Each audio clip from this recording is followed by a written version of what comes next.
Hola, en este video quería comentar un par de aspectos de la charla de Feynman que me parecen importantes para entender un poco mejor el contexto de la misma.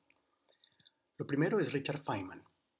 Él se ganó el Nobel en el año 1965, pero más que eso, él es uno de los físicos más famosos entre los físicos, digamos, en el top 10, por sus contribuciones a la física, tanto unas maneras de entenderla, varias herramientas muy importantes para hacer física, además de que era un personaje divertido que escribió este par de libros, además de las lecturas de Feynman, que son esencialmente un clásico para los cursos de Física 1 y 2, que no se usa porque son bastante complicados, pero que son muy interesantes para los que les gusta mucho la física. Estos dos libros los puedo recomendar, son entretenidos si les gusta el tema. Eh, Feynman empieza la charla hablando de Cameremilones y quería hacer un par de paralelos entre lo que hizo Cameremilones y estos personajes. Estos son pioneros del oeste americano. Este es Cristóbal Colón y este es Cameremilones. Al comienzo uno se diría, bueno, ¿qué pueden tener en común un científico, unos pioneros y Cristóbal Colón? Pero si uno lo mira un poco más de cerca, realmente ellos son exploradores. Ellos en los tres casos están empujando los límites de lo conocido. Cristóbal Colón, los límites de la geografía conocida eh, por el mundo europeo, digamos. Los pioneros explorando partes de América eventualmente que eran desconocidos otra vez para los occidentales, digamos, americanos, y buscando nuevos espacios para vivir. Y finalmente, Cameron Melonas, ¿qué estaba haciendo? ¿Qué estaba empujando? Él estaba empujando los límites del conocimiento. En particular, en vez de explorar los límites geográficos, digamos, y explorar qué es lo que pasa por allá, estaba explorando los límites en el universo de las temperaturas. En particular, él estaba estudiando la conducción de metales y quería saber qué pasaba cuando uno enfriaba muchísimo un metal con la conductividad, es decir, con la resistencia. Entonces, normalmente cualquier metal conduce electrones, los electrones pueden pasar fácilmente y eso es lo que hace que pase la corriente. Y había dos teorías. Una teoría decía que cuando uno va enfriando la temperatura, a los electrones les pasa lo mismo que le pasaría a un río, digamos, que es una analogía que se usa con cierta frecuencia en electrónica, y al enfriarse mucho, el río se congela y ya los electrones no pasan. Es decir, que la resistencia es infinita, no hay movimiento de los electrones. Había otra teoría que decía que no, que sencillamente la resistencia va a bajar hasta un mínimo, que no va a ser cero porque esencialmente hay muchas imperfecciones en los materiales que hacen que los electrones siempre se estrellen contra esas imperfecciones y son esencialmente como las piedras en el río, frenan un poquito el agua. Entonces siempre habría una cierta resistencia. Entonces, cuando Cabremilones desarrolló unas nuevas técnicas utilizando helio, que esencialmente eh, es un elemento muy liviano y su temperatura de ebullición, es decir, cuando hierve, es de 4.2 grados Kelvin. Como para tener una idea de cuánto es eso, el cero absoluto está a menos 273 grados centígrados. Más que eso no se puede ir esencialmente. El nitrógeno líquido con el que vamos a divertirnos la próxima clase eh, se empieza a hervir a 73,7 grados Kelvin, es decir, a más o menos menos 200 grados centígrados. y claramente todo esto es muy frío. Entonces el helio llega a temperaturas extremadamente bajas y una de las cosas interesantes que encontró Cameremilones es que para el mercurio, que era el metal que estaba estudiando, cuando baja la temperatura a menos de aproximadamente 4.2 grados Kelvin, eh, la resistencia se volvía cero. Al comienzo le pareció muy raro y se aseguró con muchas pruebas que estuviera midiendo las cosas correctamente, que no fuera un error, pero eventualmente se dio cuenta que no había resistencia eléctrica, es decir, que la corriente podía pasar como si nada. Eso tiene una cantidad de consecuencias muy interesantes. Pero ¿cómo llegó él a esto? Finalmente explorando, empujando los límites del conocimiento. Y esto es lo que hacen finalmente los científicos, tratar de ver qué hay más allá de lo conocido. Y en algunos casos lo que descubren es realmente sorprendente, como en este caso. El fenómeno que descubrió Carmen Ilones es la superconductividad, y es que a estas muy bajas temperaturas estos materiales no tienen resistencia eléctrica. ¿Qué quiere decir eso? Que, por ejemplo, sería muy fácil transmitir energía sin perder energía eléctrica. Y de hecho hoy hay algunas aplicaciones de esto, pero sobre todo, si necesitamos corrientes muy altas, normalmente es muy difícil lograrlas, pero con la superconductividad es posible. Y si nos fijamos hoy en día, una de las aplicaciones más importantes de la superconductividad en el contexto más común, digamos, es la resonancia magnética, que es esencialmente como un aparato de rayos X, digamos, que saca imágenes tridimensionales de la persona sin muchos de los problemas de los rayos X, como la exposición a los rayos X que no son tan buenos. Y para esto se necesitan campos magnéticos muy grandes. El hecho de tener campos magnéticos muy grandes es la razón por la cual si ustedes han hecho una resonancia magnética les piden no tener nada metálico puesto, porque con esos campos magnéticos pues estos metales pueden generar problemas, ¿no? Los empuja el campo magnético y pueden salirse de la persona, digamos, si no tiene tornillos o algo así en algún brazo previamente roto o lo que sea. Entonces estos campos magnéticos tan grandes se hacen con electroimanes que requieren corrientes muy grandes. Para hacer esto con un material normal sería casi que imposible porque las corrientes son muy altas, el sistema se calentaría muchísimo y pues el paciente terminaría, digamos, más acalorado que o frito, digamos, más que aprender algo sobre lo que está pasando con su enfermedad.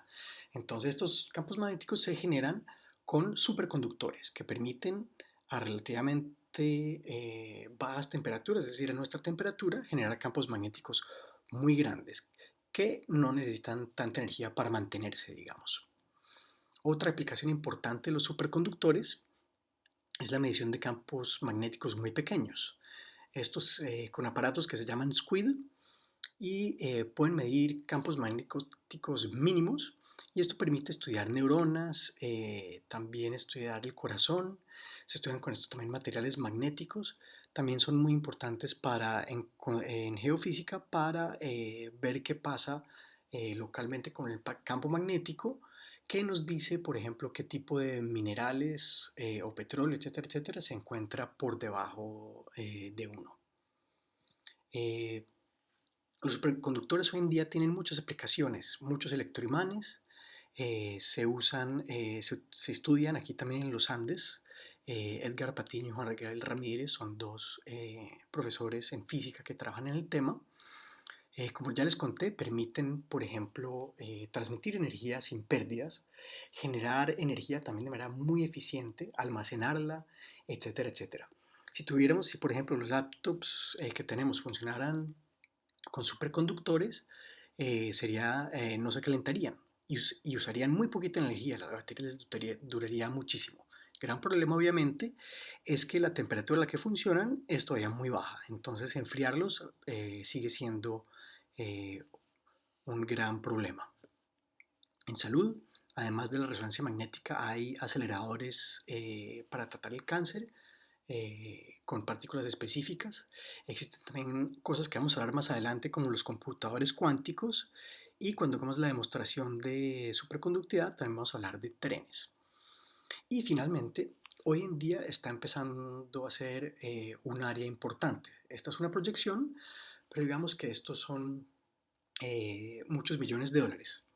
Pero si se fijan, esto es casi 110 años después de su descubrimiento, ¿no? Tomó mucho tiempo en que los superconductores tuvieran aplicaciones, pero finalmente hoy en día algo que era más principalmente exótico, digamos, a comienzos del siglo XX, los superconductores, hoy en día tienen muchas aplicaciones interesantes.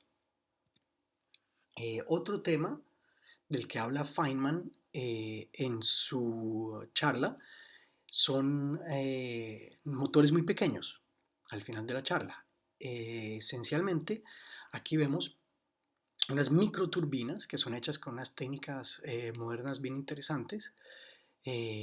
Y estas microturbinas permiten generar la energía, por ejemplo, que necesitaría un laptop, a pesar de ser increíblemente pequeñas, funcionarían con gas y son un tipo de micromotores que se utilizan, digamos, hoy en día en ciertas aplicaciones muy específicas. Para un laptop no serviría mucho porque pues contaminaría bastante, pero para algunos vehículos autónomos pequeños es interesante. Este es uno de los motores más pequeños que se ha hecho. Esencialmente está hecho con nanotubos de carbono y pedazos de oro. Los nanotubos de carbono son esencialmente eh, esta parte, estos son como unos pitillos y funcionan esencialmente como eje y balineras para que el motor dé vueltas. Aquí lo vemos dando vueltas en una imagen de microscopio electrónico. Este es uno de los motores más pequeños que se ha hecho, de unos más o menos 300 nanómetros, eh, pero como vamos a ver más adelante, hay turbinas mucho más sofisticadas y mucho más que pequeñas en el contexto biológico. Finalmente, quiero hablar de los límites. Feynman, en su charla, explora los límites de qué tan chiquito se puede escribir, digamos. Eh, conceptualmente, Cameron Millones lo hizo físicamente. Vimos un par de motores que tratan de fabricarlos desde el punto de vista práctico, qué tan pequeños se pueden llegar a ser motores. Y Feynman habla de qué tan pequeño se puede llegar a escribir conceptualmente, digamos. Y ese es un límite físico. Finalmente, escribir en menos de un átomo sería imposible. Entonces sabemos que ese es un límite duro. Feynman dijo que 5 por 5 átomos era algo pequeño, ya bastante razonable. Pero aquí quiero explorar un límite un poquito distinto. Por ejemplo, la velocidad de los computadores de hoy. Si miramos la velocidad de los computadores, está relacionada con qué tanta energía disipan. Es decir, un computador lento no se calienta mucho, un computador muy rápido se calienta muchísimo. Si nos damos cuenta, a mediados de los 90 y comienzos de los 2000, ya un microchip de computador estaba generando la energía de una estufa. Hot plate aquí es una estufa, esencialmente una estufa eléctrica, es más o menos lo que se calentaban estos aparatos. ¿Sí? Para un laptop, pues cualquier computador, uno tiene que esencialmente tener un sistema de enfriamiento, ¿no? Finalmente, alrededor de 2010, llegamos a una generación de tanta energía que es equivalente al calor que se genera en la salida de un cohete y más que lo que tiene un reactor nuclear. Entonces, la cantidad de calor que se genera en estos microchips ha limitado qué tan rápido pueden ir los computadores. Aquí lo vemos eh, en, en otras unidades, digamos. Y una cosa interesante que vemos es que a comienzos de 2010, hace ya unos 10 años, empezaron a aparecer una cantidad de computadores con menos densidad en potencia, que son esencialmente los aparatos portátiles, tanto los laptops como los teléfonos inteligentes. Entonces ya hay algunos que se calientan mucho, que generalmente son los que están en los escritorios, y los que se calientan menos son los portátiles.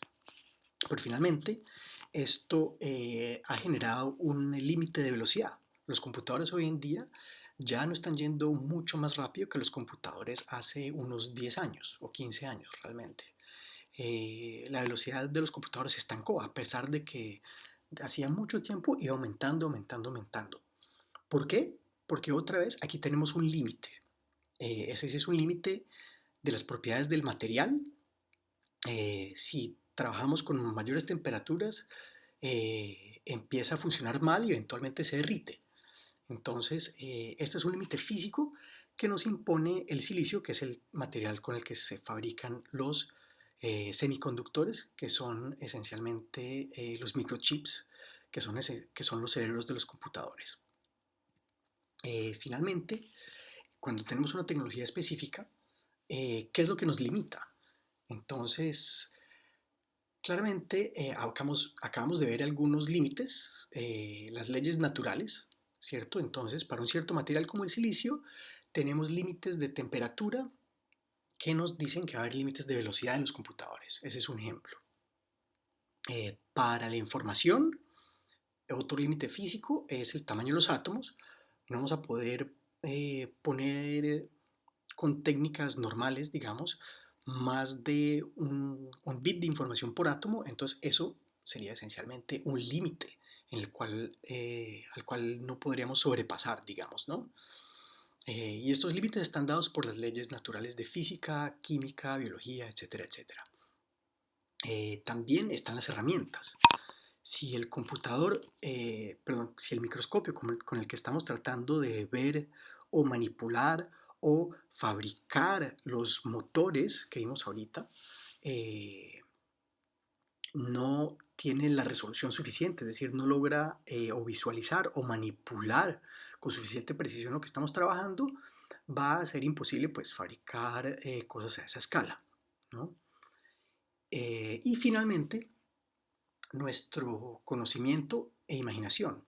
Eh, Tenemos que entender bien qué está pasando y también nuestra imaginación nos va a ayudar a encontrar maneras cuando hay límites, en muchos casos, para sobrepasarlo, que es lo que vamos a ver, por ejemplo, en el caso de la microscopía óptica. Ahí hubo un límite por más de 200 años que decía esencialmente que por propiedades de la luz, uno no podía ver cosas más pequeñas que cierto tamaño, es decir, no se podía ver la escala nano.